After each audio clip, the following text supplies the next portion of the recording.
Hello guys, कैसे हो आप सभी लोग। और यहाँ पर फिजिक्स जो हम लोग पढ़ने जा रहे हैं उसमें आज का जो टॉपिक होगा वो होगा कॉन्सेप्ट ऑफ वर्क डन का। और वो हम पढ़ेंगे work energy and power chapter के अंदर। अब देखिए, वर्क डन, बहुत सारे लोग हैं जो वर्क डन को अलग अलग तरीके से समझते हैं और आज मैं आप लोगों को बहुत डिफरेंट तरीके से वर्क डन सिखाने वाला हूं। बहुत ही बुकिश लैंग्वेज में भी बता दूंगा और बहुत ही डिफरेंट तरीके से बताऊंगा। डे टू डे लाइफ में आप लोग वर्क डन का किस तरीके से यूज करते हैं उसके बारे में बताने वाला हूं और वही चीजें आपको समझाऊंगा। तो फटाफट से स्टार्ट करते हैं concept of work done. Work done आप लोगों ने बहुत सारे तरीके से देखा होगा और बहुत ही बढ़िया तरीके से आपने समझा होगा कि वर्क डन क्या होता है। बहुत सारे स्टूडेंट्स हैं जो जब भी कभी वर्क डन की बारी आती है, वर्क डन पे सिर्फ एक चीज बोलते हैं, sir ji work done is work done, it is F S cos theta. यही पढ़ा है, राइट। जहां पर एफ क्या है, आप लोगों का फोर्स है और जब हम बात करते हैं एस की, तो एस क्या है, डिस्प्लेसमेंट है।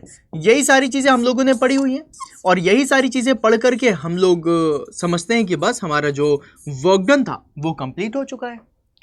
Force into displacement cos theta भी लगा दिया सो दैट आपको एंगल के बारे में पता चल जाए, राइट। लेकिन वर्क एनर्जी पावर में जब हम वर्क डन के बारे में समझेंगे मेरे दोस्त, तो वर्क डन आप लोगों को थोड़ा सा अलग तरीके से समझना पड़ेगा, क्योंकि वर्क डन इस तरीके से ही सिंपल नहीं किया जा सकता। इवन वर्क डन से जो क्वेश्चन पूछे जा रहे हैं या फिर इसके बारे में अगर मैं जानना चाहूँ कि एक्चुअली में है क्या, तो उसके बारे में देखते हैं। सबसे पहले आइए देखते हैं बुकिश लैंग्वेज, बुक क्या बताती है उसके बारे में समझते हैं।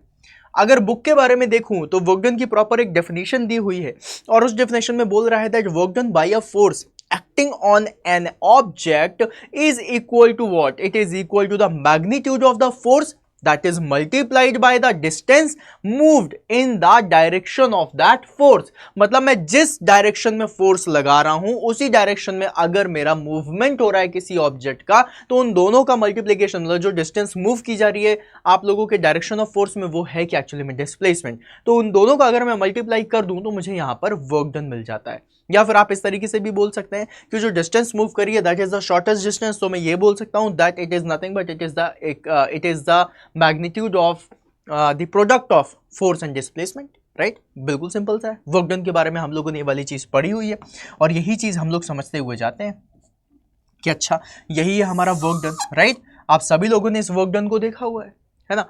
लेकिन इस वर्क डन को मैं किस तरीके से समझूं, क्या देखूं मैं, वर्क डन में और क्या क्या चीजें हो सकती हैं, वर्क डन को मैं और किस तरीके से समझ सकता हूं, उसके बारे में समझते हैं। ठीक है, ये तो मुझे समझ में आ गया सर जी कि कोई भी इंसान है या फिर कोई भी बॉडी है, अगर किसी भी बॉडी को मैं एक प्लेस से दूसरे प्लेस में डिस्प्लेस करूं और उसके लिए अगर मैं फोर्स लगा देता हूं तो वो मेरा वर्क डन कहलाता है। बिल्कुल सही बात है। हम लोगों ने वेक्टर भी पढ़ा हुआ है ना। वेक्टर की मैंने सारी क्लासेस ली हुई हैं और सारी क्लासेस में मैंने आप लोगों को बिल्कुल अच्छे तरीके से एक्सप्लेन करा है कि वेक्टर क्या होता है। Scalar product that is dot product भी बताया है, vector product that is cross product भी बताया है, किस तरीके से चलता है। तो अगर मैं वेक्टर भी इसमें ऐड करना चाहूं तो क्या मैं ऐड कर सकता हूं, बिल्कुल ऐड कर सकता हूं और वो सारी चीजें आपको मैं अभी समझाने वाला हूं। सबसे पहले जब मैं वर्क डन के बारे में बात करूंगा तो ये कहानी तो आप लोगों को पता है और इसी कहानी से थोड़ी सी चीजें हम सीखेंगे और फिर उसके बाद हम लोग आगे बढ़ेंगे। वर्क डन, वर्क डन में अगर मैं देखूं तो अभी मैंने यहां पर हेडिंग में लिखा हुआ है work done bye constant force, मतलब वर्क डन यहां पर और भी डिफरेंट तरीके के हो सकते हैं। तो जी हां दोस्तों, वर्क डन यहां पर डिफरेंट तरीके के हो सकते हैं। सबसे पहले होता है work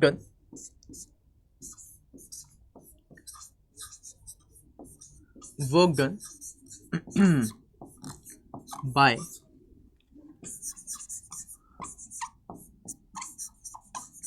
constant force, right. Work done bye constant force. और इसके अलावा एक दूसरा होता है वर्क डन, वो होता है वेरिएबल फोर्स की वजह से। Work done by variable force,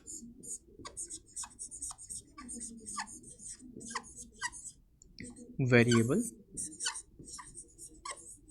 force, right. Work done किसकी वजह से हो सकता है, वर्क डन हो सकता है आप लोगों का कांस्टेंट फोर्स की वजह से, आप लोगों का हो सकता है वेरिएबल फोर्स की वजह से, राइट। अब अच्छा, इसके अलावा एक और फोर्सेस होते हैं, मतलब और भी आप लोगों ने अलग अलग फोर्सेस पढ़े होंगे जिसमें से कई सारे, जैसे स्प्रिंग फोर्स हो गया, ये सारी चीजें। इसमें एक पॉइंट आता है conservative force and non conservative force, उसकी वजह से भी वर्क डन निकलता है। ये सारी चीजें अपन डिस्कस करेंगे, right. Work done by conservative and non conservative force, right, conservative and non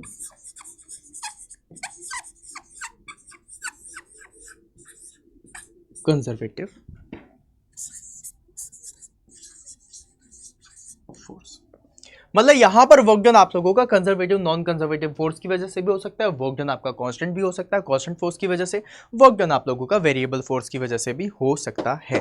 क्या ये वाली बात क्लियर है सभी को? आई बिलीव ये वाली बात सभी को क्लियर होगी, राइट। चलिए अब थोड़ा सा प्रकाश डालते हैं हमारे कांस्टेंट फोर्स की वजह से। कांस्टेंट फोर्स क्या होता है इसको देखते हैं। गाइस जब भी कभी आप किसी भी बॉडी पे फोर्स लगाते हो, फॉर एग्जाम्पल अगर मैं आप लोगों से बोलूं कि मेरे पास एक बॉडी है, ठीक है, मैं मान लेता हूं ये मेरी सरफेस है, इस सरफेस पे मेरी बॉडी पड़ी हुई है, ठीक है, और इस सरफेस पे ये बॉडी है और ये है किसी ए पॉइंट पर, ठीक है। यहां पर मैं क्या करूंगा, मैं एक्सटर्नल फोर्स लगाऊंगा मेरे लाल, और ये जो एक्सटर्नल फोर्स है इसकी वैल्यू भी मैं बोल देता हूं कि फॉर एग्जांपल मान लो 10 न्यूटन का कांस्टेंट फोर्स लग रहा है। मतलब अगर मैंने यहां पर इस बॉडी पे 10 न्यूटन का कांस्टेंट फोर्स लगाया, मतलब बॉडी अभी अपने इक्विलिब्रियम पे रही होगी, अपने स्टेबल इक्विलिब्रियम पे, बढ़िया इक्विलिब्रियम पे थी, मैंने इसके इक्विलिब्रियम को डिस्टर्ब कर दिया। कैसे डिस्टर्ब किया? By putting some external force. अब ये जो एक्सटर्नल फोर्स है ये चेंज नहीं होगा। मतलब अगर मैं टाइम 1 सेकंड पे देखूं तो 10 न्यूटन लग रहा है, टाइम 2 सेकंड पे देखूं तो 10 न्यूटन लग रहा है, टाइम 3 सेकंड पे देखूं तो आप लोगों को कितना लग रहा है?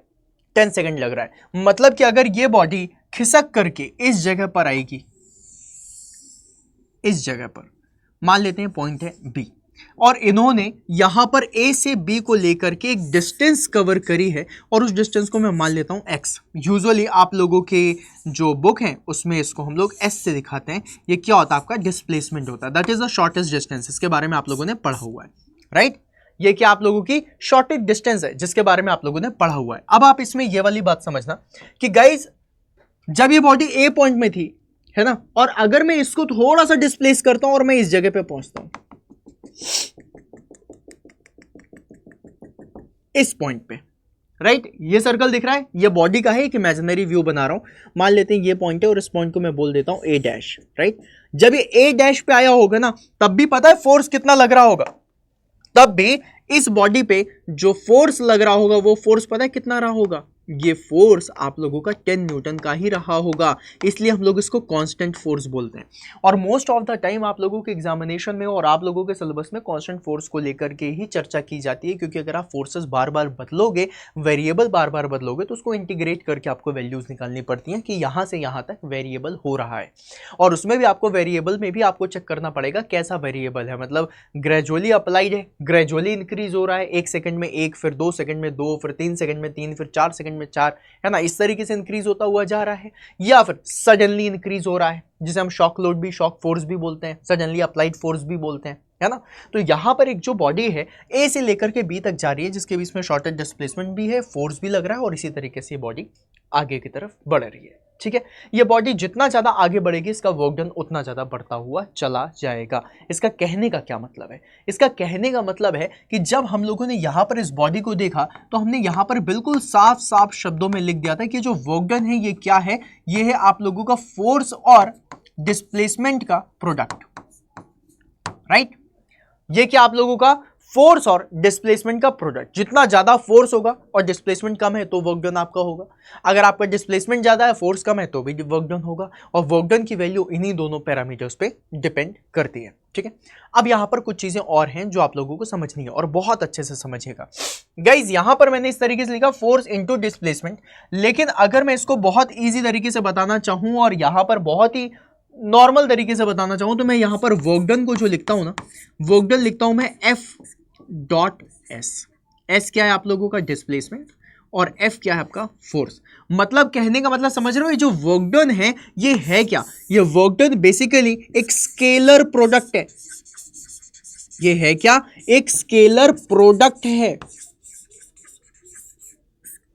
Product of force and displacement, right.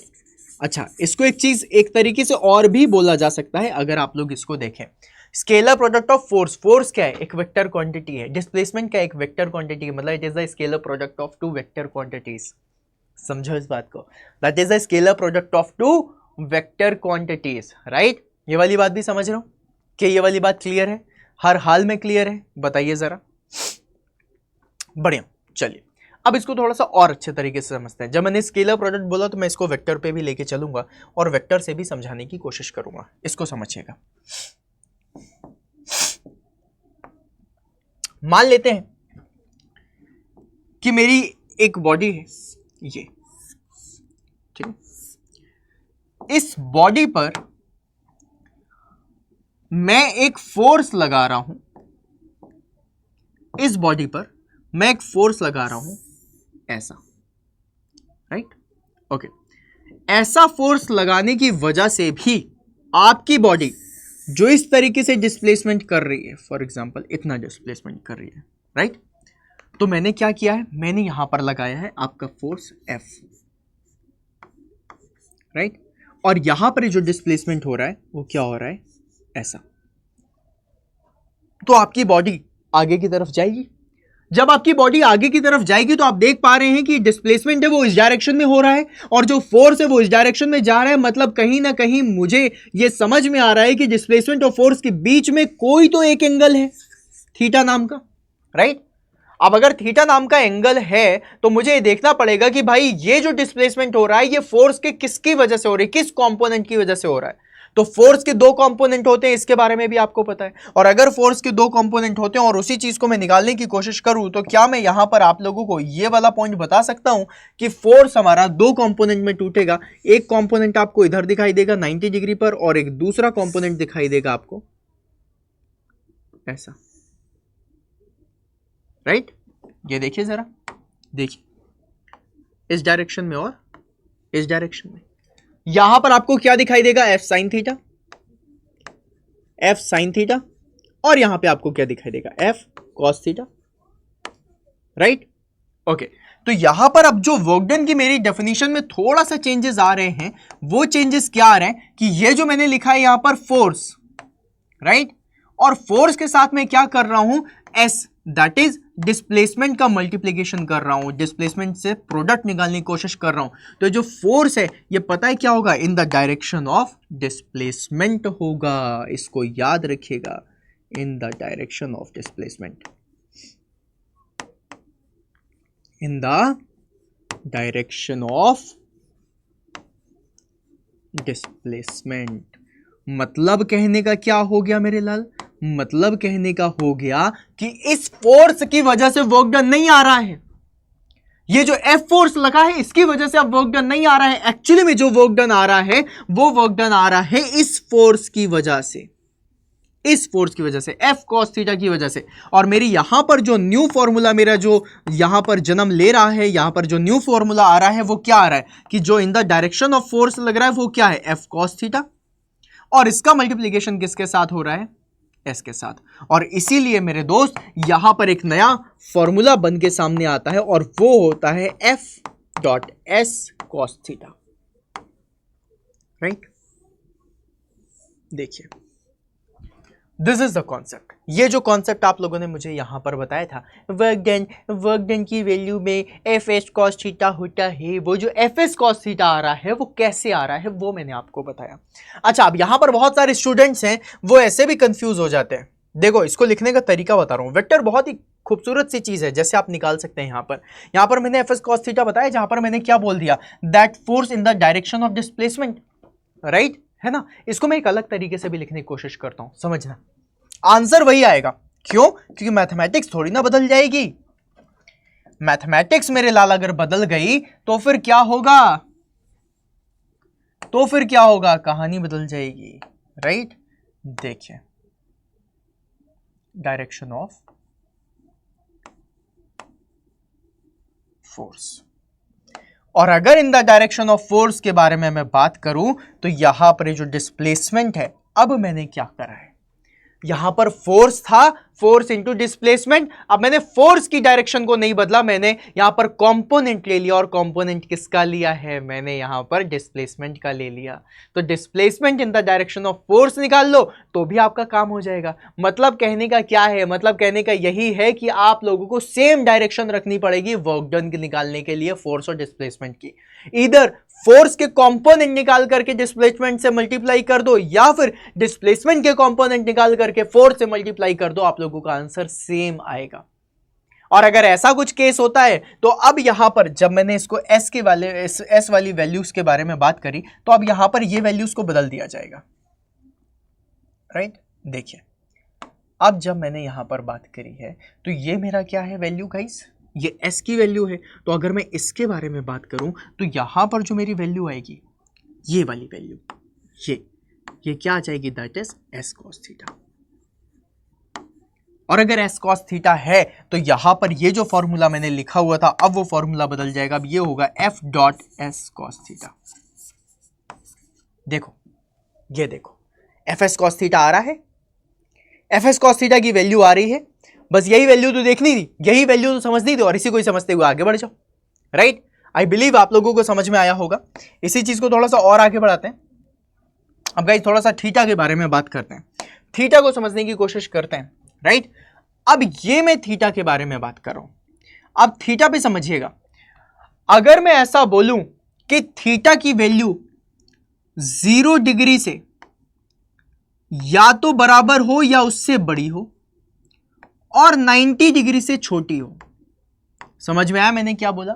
मैंने बोला थीटा की वैल्यू इधर 0 डिग्री और ग्रेटर देन 0 डिग्री हो, और 90 डिग्री से छोटी हो। 90 डिग्री पे मैंने इक्वल्स टू का साइन नहीं लगाया, देख लो यहां पर मेरा इक्वल्स टू का साइन नहीं है, ये 90 डिग्री से छोटा रखा है मैंने, राइट। अगर मैं ऐसा करूंगा, in this case you will find that cos theta will be positive. अगर cos थीटा पॉजिटिव है, in that case force, displacement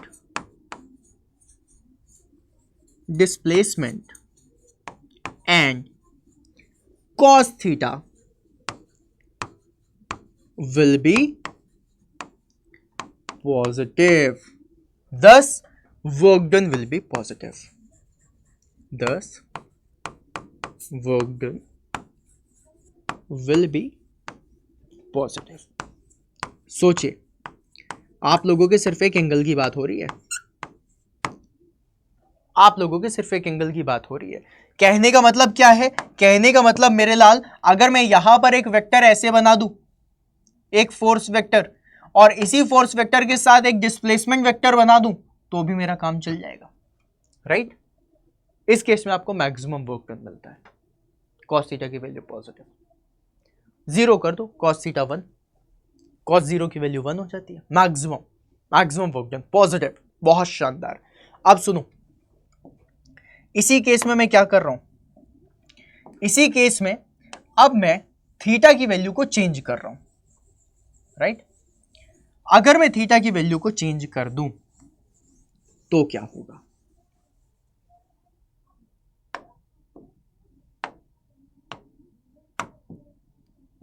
सुनिए, अब यहां पर थीटा 90 डिग्री के बारे में बात कर रहा हूं मेरे लाल। अब 90 डिग्री के या तो बराबर हो या 90 डिग्री से बड़ा हो, right.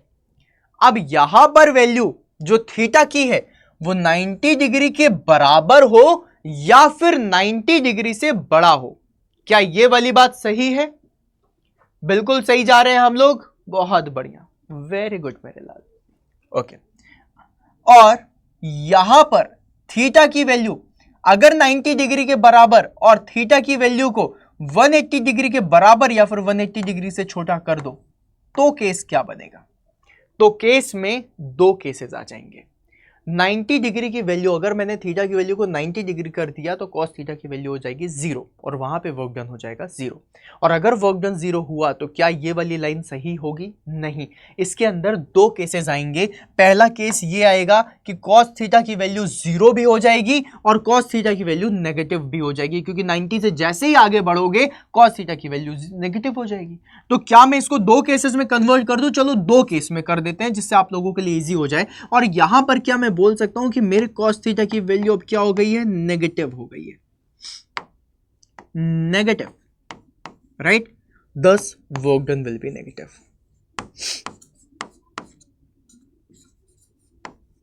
Work done will be negative. ओए होए, आए हाय, वर्क डन हो गया नेगेटिव। अरे दादा, वर्क डन नेगेटिव हो गया। वर्क डन नेगेटिव कहने का मतलब क्या है? हाँ, नहीं आ रहा समझ में। वर्क डन नेगेटिव कहने का मतलब क्या होता है? सर वर्क डन पॉजिटिव, चलो ठीक है। वर्क डन नेगेटिव कहने का मतलब क्या है मैं आपको बताता हूं, थोड़ा सा फील करना, ठीक है? बेसिकली वर्क डन जब हम पॉजिटिव बोलते हैं तो वर्क डन पॉजिटिव कहने का मतलब होता है work done by the system, ठीक है? Work done by the system. System क्या है? जिसकी स्टडी की जाती है हम हीट और वर्क के एक्सचेंज देखने के लिए सिस्टम और सराउंडिंग के बीच में। तो work done by the system अभी आपको समझ नहीं आएगा, अभी समझाऊंगा। और जब वर्क डन नेगेटिव हो, उसका कहने का मतलब होता है work done on the system. All the magnitude of that work done will be positive. Magnitude तो हमेशा पॉजिटिव होता है, ये डायरेक्शन बदल जाती है, इसलिए क्या होता है? वर्क डन नेगेटिव होने लग जाता है, ठीक है? समझाऊंगा, ठीक है? चलो, अब यहीं पर ही एक केस जो मैंने आप लोगों से डिस्कशन किया था, जहां पर मैंने थीटा की वैल्यू को क्या करा था, जहां पर मैंने थीटा की वैल्यू को यहां पर 90 डिग्री रखा था, राइट? थीटा बराबर 90 डिग्री। इस केस में क्या होगा? कॉस थीटा, इसकी वैल्यू क्या हो जाएगी? 0, right? 10 work done will be 0। 10 work done will be 0, right? Work done की वैल्यू 0 आ गई। मतलब कहने का ये है मेरे लाल कि मैंने यहां पर देख लिया तीन चीजें। वर्क डन की वैल्यू या तो पॉजिटिव आ सकती है, या नेगेटिव आ सकती है, या फिर 0 आ सकती है, राइट? अब पॉजिटिव और नेगेटिव कैसे माना जाए इसके बारे में देखते हैं, इसको समझने की कोशिश करते हैं और इसको बहुत अच्छे से समझेंगे, आपको समझ में आएगा, ठीक है? फॉर एग्जाम्पल मैं मान लेता हूं कि यहां पर मेरे पास दो लोग हैं, राइट?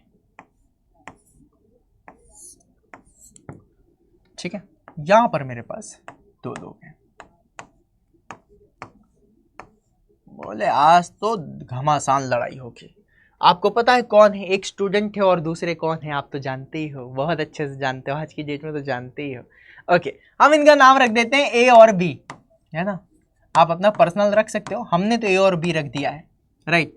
चलो, आप कौन हो? आप मुझे ये बता दो, ए या बी? चलो हम मान लेते हैं कि ये जो ए है ये क्या है? हम है, हम, राइट? हम। अब हमारे द्वारा किया गया वर्क, हमारे द्वारा किया गया वर्क हमेशा क्या होगा? पॉजिटिव होगा। कहने का मतलब दो लोगों के बीच में लड़ाई हो रही है जिसमें से ए हम है। अगर हम हैं, हमने इनको सामने वाले को ले बढ़िया मस्त झजाब दे दिया। अगर मैंने इनको एक बढ़िया मस्त खाने भर का दे दिया अच्छा सा, तो वर्क डन किसने करा? हमने करा, है ना? ठीक है, तो वर्क डन पॉजिटिव होगा। अब जैसे हमने दिया था उन्होंने खाया और फिर से उन्होंने दे दिया, अगर हमको कुछ मिल गया तो वो नेगेटिव हो जाता है, work done on the system हो जाता है। मतलब कहने का क्या है कि अगर आप लोगों के द्वारा कहीं वर्क किया जा रहा है तो वो क्या है? Positive work done. और अगर आपके ऊपर वर्क हो गया तो वो क्या है? Negative work done. अभी भी नहीं आया समझ में? ऐसे पकड़ो, सोचो तुम लोग दो भाई हो, ठीक है? तुम बड़े भाई हो, है ना? और तुम्हारा एक छोटा भाई है। छोटा भाई शैतानी कर रहा था, आप गए, आपने उसको पकड़ा और पकड़ के दो धम धम दे दिए खाने भर के लिए। ओहो हो, तुम्हें एनर्जी फील हुई? बड़ा अच्छा लगा, बड़े हम शांति से बैठो, पढ़ाई करो, चलो, है ना? अब जब तुम लोगों ने अपने छोटे भाई को 2 खाने भर का दिया तो मतलब तुमने क्या किया, तुमने वर्क डन किया, पॉजिटिव हुआ ना तुम्हारी तरफ से, मैं तुमको पर्सपेक्टिव लेके चल रहा हूं, तुमने वर्क डन किया, छोटे भाई को दे दिए खाने भर के लिए, that is work done, positive, तुम्हारे द्वारा किया गया वर्क डन पॉजिटिव। अब ऐसा करते हुए तुम्हारे पापा ने तुमको देख लिया, भाग जाओ बेटा, बहुत कुटाई होगी, हम बता रहे हैं, पापा ने देख लिया है। अब जैसे ही ऐसा करते हुए तुम्हारे पापा ने तुमको देखा, तुमको बुलाया और बुला करके ऐसे झुकाया, भिशु भिशु भिशु, तुमने 2 थप्पड़ लगाए थे, तुमको 3 मुक्के खाने मिल गए, तुम्हें मिले। अगर तुम्हें वर्क डन मिला तो वो क्या होगा, नेगेटिव वर्क डन, तुम्हारे पर्सपेक्टिव में। भाई तुमने 2 थप्पड़ लगाए, तुम्हें क्या दर्द हुआ, नहीं हुआ, सामने वाले को दर्द हुआ ना जिसने खाया, हाँ हाँ थोड़ा झंझना जाता है, वो वाली बात अलग है, लेकिन अगर देखा जाए तो छोटे भाई को दर्द हुआ होगा, वो रोएगा, राइट। अब यहां पर तुम्हारे ऊपर वर्क डन हो गया तो फिर तुम रोगे। तो अगर इस तरीके से देखा जाए तो तुम्हारे ऊपर वर्क डन हुआ, किसने किया, पापा ने, तो पापा के लिए वो पॉजिटिव था, लेकिन तुम्हारे लिए वो नेगेटिव था, right. In the same manner तुम्हारे भाई के लिए, तुम्हारे भाई के ऊपर किया गया वर्क डन नेगेटिव था, लेकिन तुम्हारे लिए वो पॉजिटिव था। तुम किसी को ही पर्सपेक्टिव मान सकते हो, किसी को भी सिस्टम मान लो, मैंने तुम्हें सिस्टम माना है। अब मैंने अगर किसी को 2 थप्पड़ लगाए, वो पॉजिटिव वर्क, राइट, और अगर किसी ने मुझे 2 थप्पड़ लगा दिए, वो नेगेटिव वर्क। अब बोले सर पॉजिटिव नेगेटिव तो समझ आ गया, जीरो क्या होता है, ना मैंने सामने वाले को थप्पड़ लगाने दिया और ना मैंने थप्पड़ लगाया, zero work done, right. Zero work done की एक और खास बात है, जीरो वर्क डन जब भी कभी हम बोलते हैं, ये 2 चीजों से एसोसिएट किया जा सकता है। यहां पर 2 चीजें होती हैं, इधर force will be zero, force ही तुमने जीरो लगा दिया, या फिर displacement will be zero, displacement zero कर दो, राइट। अब यहां पर फोर्स जीरो और डिस्प्लेसमेंट जीरो किस टाइम हो सकता है, कब हो सकता है, जब इनके मैग्नीट्यूड को जीरो कर दिया जाए। समझना इस बात को, बहुत इंपॉर्टेंट बात बता रहा हूं, जब इनके मैग्नीट्यूड को जीरो कर दिया जाए। मैग्नीट्यूड को क्या किया मैंने, जीरो कर दिया, या फिर थीटा की वैल्यू को 90 डिग्री कर दिया जाए। मतलब क्या है, मतलब है डायरेक्शन जो है परपेंडिकुलर कर दी जाए। अगर फोर्स या डिस्प्लेसमेंट की डायरेक्शन को, किसी एक की डायरेक्शन को अगर परपेंडिकुलर कर दोगे तो वहां पे वर्क डन जीरो हो जाएगा, या फिर तुम इसके मैग्नीट्यूड को जीरो कर दो। कहने का मतलब समझे, कहने का मतलब यह है कि किसी ने तुमको थप्पड़ मारा, तुम झुक गए, थप्पड़ सीधे सर से निकल गया, तुम्हें क्या थप्पड़ लगा, नहीं लगा, वर्क डन जीरो, ओए होए, ना पॉजिटिव ना नेगेटिव, राइट। अगर तुम खड़े रहते तुमको थप्पड़ पड़ जाता तो तुम्हारे ऊपर थप्पड़ पड़ा है, मतलब तुम्हारे ऊपर वर्क डन किया गया, मतलब तुम्हारा वर्क डन तो नेगेटिव हो गया। समझ में आया, positive work done, negative work done और जीरो वर्क डन। ये कहानी बड़ी खूबसूरत सी है, राइट, बहुत ही खूबसूरत सी कहानी है, जिसको तुम लोग समझ रहे हो, देख रहे हो, बहुत अच्छे तरीके से फील करने की कोशिश कर रहे हो कि एक्चुअली में ये वैल्यू क्या आ रही है। आई बिलीव आप लोगों को समझ में आया होगा, right. Component of work done के बारे में आप लोगों ने समझा है ना। तो जब मैंने यहां पर बोला, देखो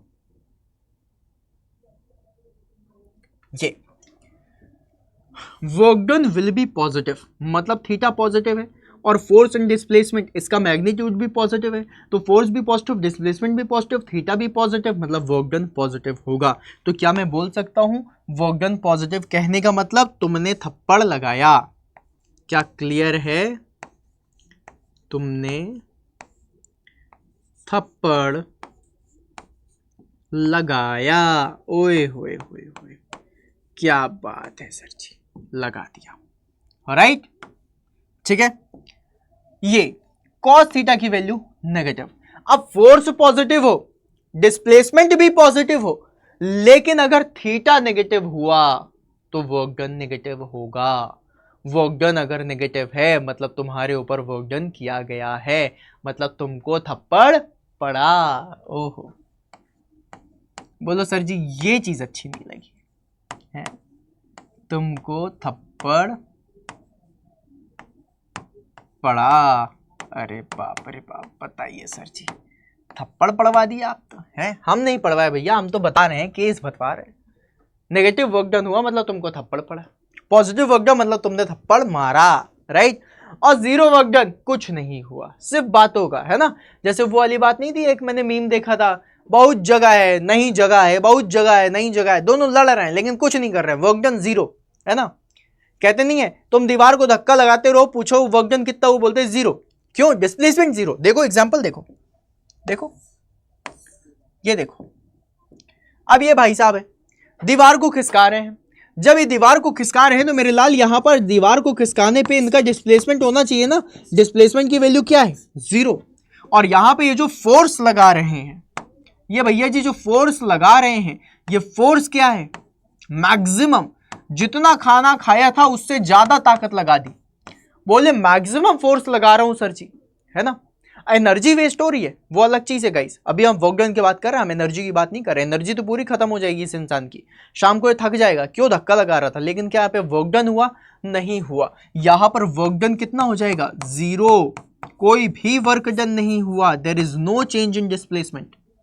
किसी भी तरीके से डिस्प्लेसमेंट में चेंज होगा ही नहीं तो वर्क डन आएगा ही नहीं। तो फोर्स इंटू डिस्प्लेसमेंट में अगर देखा जाए तो यहां पर क्या था? डिस्प्लेसमेंट जीरो था।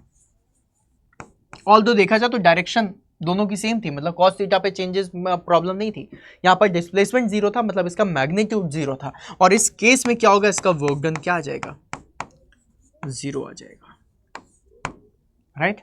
इसका वर्क डन क्या आ जाएगा? जीरो आ जाएगा। यही चीज आप लोगों ने थर्मोडायनेमिक्स में भी पढ़ी हुई है, आपको बताता हूं कैसे। देखो इस कॉन्सेप्ट के बाद आप सीखना जो बात मैं आपको बोलना चाहता हूं, ठीक है।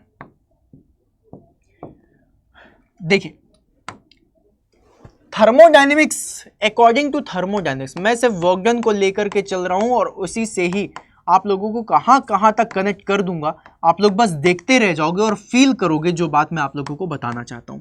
This is very important and very connecting to each other according to thermodynamics, right. Thermodynamics के अनुसार वर्क डन समझना, work done is given by pressure into change in volume, P delta V आप लोगों ने पढ़ा होगा, राइट। चेंज इन वॉल्यूम, ठीक है। इसको हम लोग क्या बोलते हैं? इसको हम लोग बोलते हैं P डेल्टा V, राइट। इसको हम क्या लिखते हैं? P into V2 minus V1। क्या यही लिखते हैं? बताइए जरा। बिल्कुल लिखते हैं, है ना। यही चीज तो हम लोगों ने पढ़ी हुई है। इसी चीज को थोड़ा सा एक्सप्लेन करता हूं, आपको मजा आएगा, ठीक है। कई जो कॉन्सेप्ट हम लोग पढ़ते हैं वही कॉन्सेप्ट ही हम लोगों को यूज करने में मजा आता है। अब इस चीज को थोड़ा देखना, समझना इस बात को। हम लोगों ने वर्क डन के बारे में पढ़ा था, वर्क डन, और क्या पढ़ा था? That is force into displacement, force into displacement, right. अब कुछ मत करो, आप इसमें एरिया का मल्टीप्लाई कर दो और एरिया से डिवाइड कर दो। इतना तो कर सकते हैं ना, एरिया से मल्टीप्लाई करके एरिया से अगर मैं डिवाइड कर दूं तो क्या यहां पर मेरे वर्क डन में कोई चेंज आएगा? नहीं आएगा।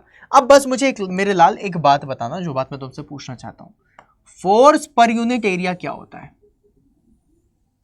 Force per unit area, it is nothing but it is pressure, right. ये क्या होता है? प्रेशर होता है, राइट।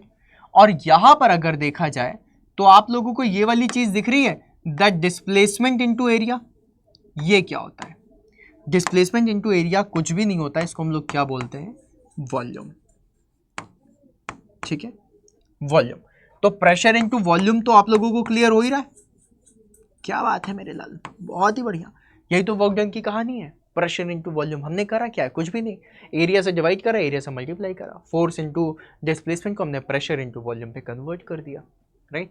कोई आपसे यूनिट पूछे, बोल देना जूल, किलो जूल, यही होती है। न्यूटन मीटर, यही होती है।